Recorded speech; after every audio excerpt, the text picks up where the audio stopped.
Hi అండి, AK4 multi channel కి స్వాగతం. ఇప్పుడు మనం సర్వ చికిత్సతో శ్వాస రోగాల్ని అంటే దుమ్ము రోగాల్ని, కఫ రోగాల్ని సర్వ చికిత్సలతో ఒకే సిట్టింగ్ తో మటుమాయం అయిపోతుందండి. దీర్ఘకాలంగా ఉన్న దుమ్ము రోగాలు పూర్తిగా తగ్గాల అంటే ఒకే ఒక మందు పైన ఆధారపడవద్దు. ఎందుకంటే మందు చేయాలి, అలా తగ్గకపోతే ఇది చేయండి, చాలా బాగా తగ్గుతుంది. ముక్కుతో శ్వాస తీసుకునే సర్వ చికిత్స పద్ధతి ఇది ఒక భాగం అన్నమాట. మనం ముక్కు ద్వారా పీల్చుకునేటువంటి వాయువు సూర్యనాడి, చంద్రనాడి అని అంటారండి. కుడి ముక్కుతో వదిలే శ్వాసని సూర్యనాడి అని అంటారు.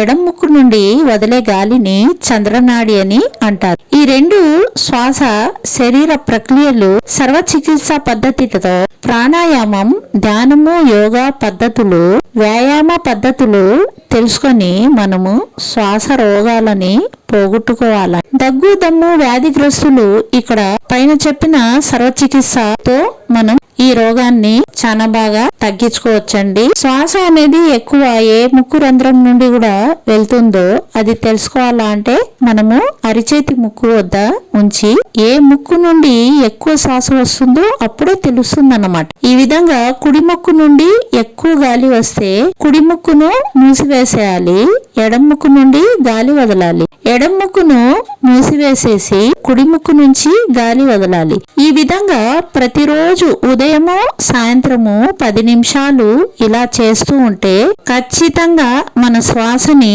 నియంత్రించుకోవచ్చు. ఊపిరితిత్తుల సమస్యల నుంచి కూడా నివారించుకోవచ్చు. దుమ్ము రోగాల నుంచి, కఫ రోగాల నుంచి ఏమి రాకుండా మన శరీరాన్ని చాలా బాగా కాపాడుకోవచ్చండి. ఇది మీరు చెయ్యండి, ఒకే సిట్టింగ్ తో మీకు చాలా మటుమాయం అవుతుందండి. ఇది మీకు నచ్చితే తప్పకుండా మీరు లైక్ చేయండి, షేర్ చేయండి, సబ్స్క్రైబ్ చేయండి, కామెంట్ చేయండి. థ్యాంక్ యూ అండి.